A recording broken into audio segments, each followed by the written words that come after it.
السلام عليكم ورحمة الله وبركاته. كيفكن يا صبايا؟ شو أخباركم؟ إن شاء الله تكونوا بخير وبصحة وعافية يا رب. اشتقت لكم كتير ورجعت لكم فيديو جديد، وإذا أنتم جداد على قناتي ما تنسوا تشتركوا في القناة وتفعلوا زر الجرس، تحطوا لي لايك لحتى تكبر بوجودكم، والله يسعدكم يا رب ويفرح قلبكم يا رب. خلي لي قلبكم. فيديو اليوم ان شاء الله اذا الله راد بدي اورجيكم جولة ببيت رفيقتي وتعطوني رأيكم فيه. هلا هي مو رفيقتي اكيد، يعني هي صايرة قرايبة زوجي، بتكون بنت عمته. فبيتها كتير حلو ما شاء الله عليه الصلاة على النبي، يعني وفرشته جديد، يعني شريته ملك. فحبيت انه اروح ابارك لها، وكمان هيك اعمل جولة ببيتها واورجيكم اياه. خلي لي قلبكم وان شاء الله يعجبكم. هلا في موضوع حابة احكيه معكم. بصراحة صبايا المحترم على عيني وراسي، خليلي قلبكن والله لا يحرمني منكن على تعليقاتكن الحلوة. والله انه انا بنبسط كتير لما بشوف تعليقاتكن الحلوة، وانا ما بدي ابرر هلأ لحدا ابدا ابدا، بس في صبايا بحبوني وبعزوا علي. فحب انه احكي لكم شغلة. بالفيديو الماضي انا قلت فيه، كنت عم بسجل صوت حوالي الساعة 2، قلت لكم عندي مشوار على الساعة 7. فتحمل الفيديو على الساعة 6، والله ما عم بحكي غير صراحة والله يشهد علي، وفوضت أمري لرب العالمين مو أكتر من هيك. كأني الناس إيش من عملنا معها، والله ما بعرف. يعني بصراحة ما بعرف ليش بحس أنا بطريقي عطول في ناس سلبية، عطول يعني طريقي بحسه مليان شوك. كيف ما مشيت يعني بلاقي قدامي ناس سلبية. فيا صبايا أنا نزلت الفيديو على الساعة 7، 6:30، وطلعت من البيت الساعة 7. فبتبعت لي الصبية من ليبيا، وأنا لما طلعت من البيت ما في نت في التليفون، يعني جوزي معي أنا بالنسبة لي، وقليل لا يعطلوا عنا هذا المشوار. تقريبا صار المخلوقة أكثر من 6 شهور عم تستنانا، وأجت بالعيد وعيدتنا، وبصراحة والله ما رحنا باركنا لها بالبيت. فوالله هدية ما لحقت أروح أجيب لها، يعني خلص على الساعة 7 بدي أروح، فلفيت لها مصاري ورحت. فنزلت الفيديو، وسبحان الله عم بصور على الطريق وما فتحت التليفون ابدا ابدا على استديو التصوير، استديو اليوتيوب، لحتى وصلت على البيت الساعة 12. والله ما عم بحكي كذب. انا جوزي مرتين يعني وثلاثة قال لي انا بدي اوقف التعليقات، والله ما عم بكذب انا والله يشهد علي. قلت له لجوزي، قلت له انت وقفت التعليقات تبوت الفيديو شيء؟ قال لي لا والله. قلت له طلع الصبية من ليبيا عم تقلي من لما نزل فيديو بعد بنص ساعة ما في تعليقات، ليش؟ قال لي هلا رح افتح لك اياهم. قال لي بس والله ما فتح، يعني انه انا ما دقرت لك تليفون طاول، انت نزلتيه بايدك للفيديو. قلت له تمام. فيا صبايا انا نزلت الفيديو وطلعت من البيت، بجي الساعة 12 بلاقي الفيديو التعليقات مسكرة، والفيديو عندي ما فيه غير 5 تعليقات. الله يشهد علي. الساعة 12 بالليل رديت عليهم، ما في 12 كمان، 11 ونص تقريبا. نيمت ولادي، بدلت لهم ونيمتهم، وبعدين رديت على التعليقات كان ما في غير 5. نام جوزي، رجعت طلعت على التعليقات لقيتهم مقفولين، فعرفت انه مو جوزي اللي قافلهم. عرفتوا كيف؟ فبفيق الصبح الساعة 7 8 الصبح، بقول له لجوزي قبل ما يروح الشغل، يا أحمد الفيديو مقفولين تعليقاته. قام قال لي هلا بفتحهم وبروح. خلاص ما تاكلي هم، الفيديو أكيد فيه مشكلة. فبفيق أنا الساعة 10 الصبح ما بشوف تعليقات أبدا، لا ال5 اللي كانوا موجودين قبل، التعليقات ال5 قبل، ولا تعليق منهم أبدا أبدا، يشهد علي ربي. فببعت له لجوزي على الشغل، بقول له هيك هيك الموضوع. فبسأل رفيقه، قال له كتير خبرة باليوتيوب، فبقول له أكيد فيه مشكلة، يعني الفيديو فيه مشكلة. فقال له يمكن محتوى الأطفال في قلبه، مشان هيك شركة اليوتيوب وقفت لك التعليقات، وبجوز ما يطلع عليه ربح. وبالفعل ما عليه ولا ربح، يعني ما زادوا لي ربح، وهيك هيك أنا بالنسبة لي عم بنزلوا الأرباح عندي ما عم بتزيد. فيا صبا يا بجي بحط مبتدا، بتجي لي بنت بتكتب لي اسلوب يعني طاول طاول مو مؤدب ابدا.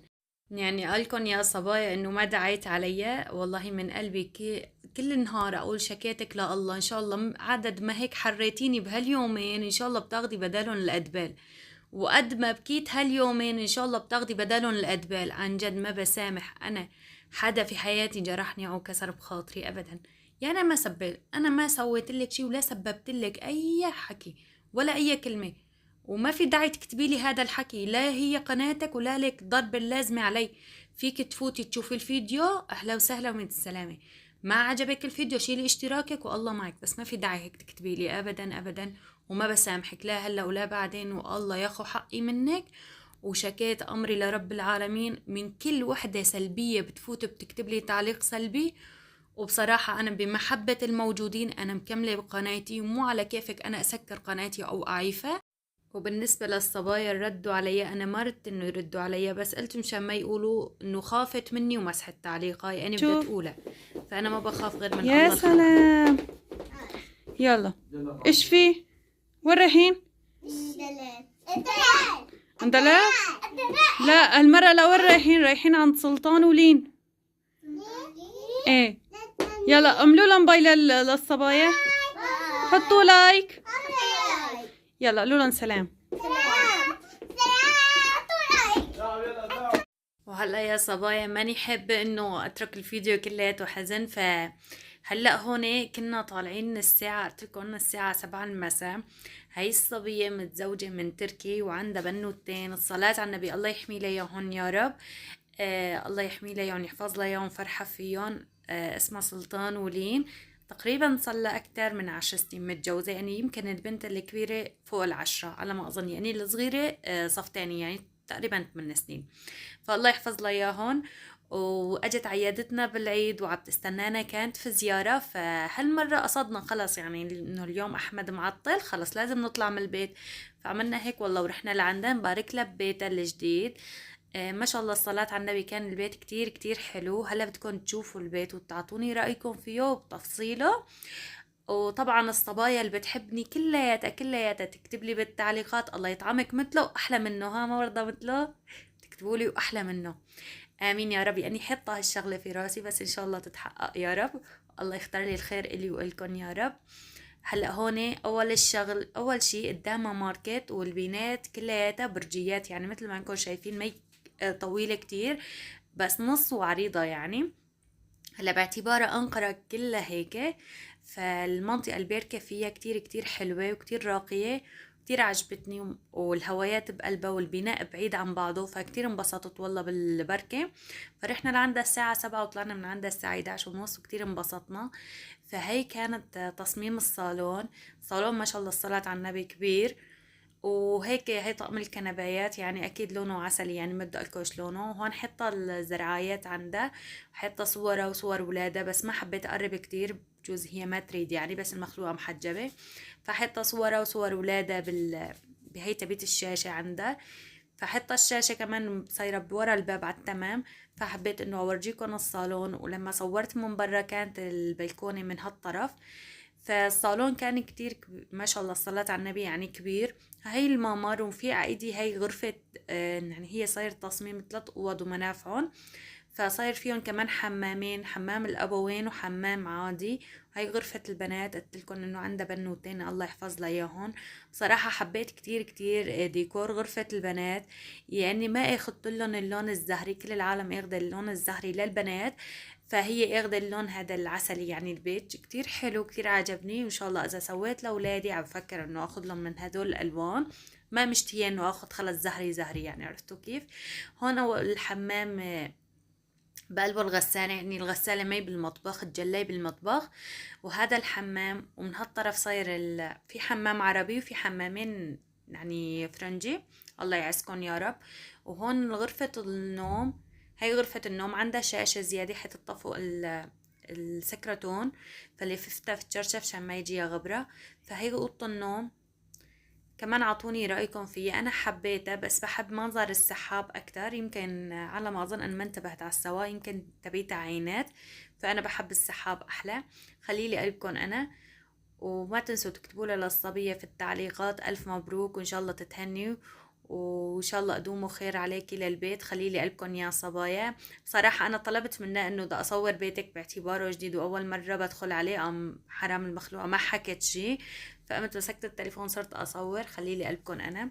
وهون هي الشاشة معلقتها قدام التخت، وهون غرفة النوم مثل ما انكم شايفين. خليلي قلبكم أنا. هون الحمام، هاد حمام الأبوين، وبتطلعوا لبرا بقى، بتطلعوا غرفة البنات من هون، وفي غرفة هون جنب المراية.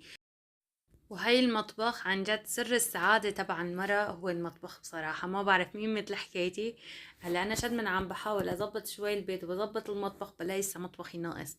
هون المخلوقة لحالها مزايدة بالمطبخ الخزن مساوي هون مطرح البراد والخزن اللي فوق البراد، وهون الشباك بيطل لبرا، وهون المطبخ عنده. طبعا عم بقلكن المجلة هي مغيرته اخده يعني موديل مرمرة غير شكل، وهي الشاشة للمطبخ، وهون الخزن، وهي البرادي هاي تابوت الشباك هدول صايرين زم يعني ما بنفتحوا من فوق الشباك، بنفتحوا يعني بس انه مو مثل هدول الفتح والتسكير. وهي اطلالة المطبخ بصراحة كتير حلوة وكتير عجبتني المنطقة.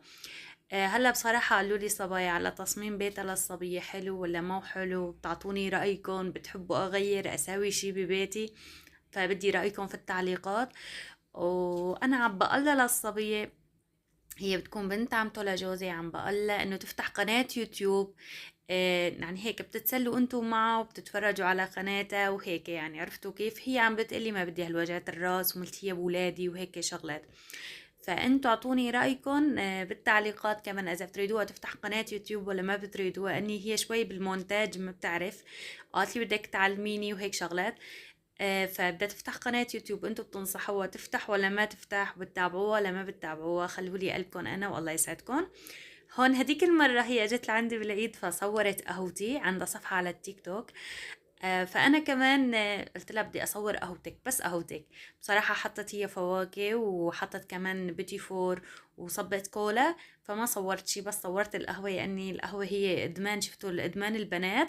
مرة تانية صبايا ما تنسوا تعطوني رأيكم ببيتها وتصميمها هيك مثل ما أنا مساوية ومغيرة، ولسه في عندها كتير تغييرات حكيت لي عنها، يعني بدها تغيرها ببيتها. فبتقولوا لي إنه تفتح قناة يوتيوب ولا يعني ما بدكم تفتح قناة يوتيوب؟ أنا برأيي إنه بتدخل هي للقلب، وعن جد كتير رح تحبوها، وعندها كتير كمان كتير فكر حلوة. فاعطوني رأيكم انتوا بالتعليقات، وتفضلوا تعالوا اشربوا معنا القهوة.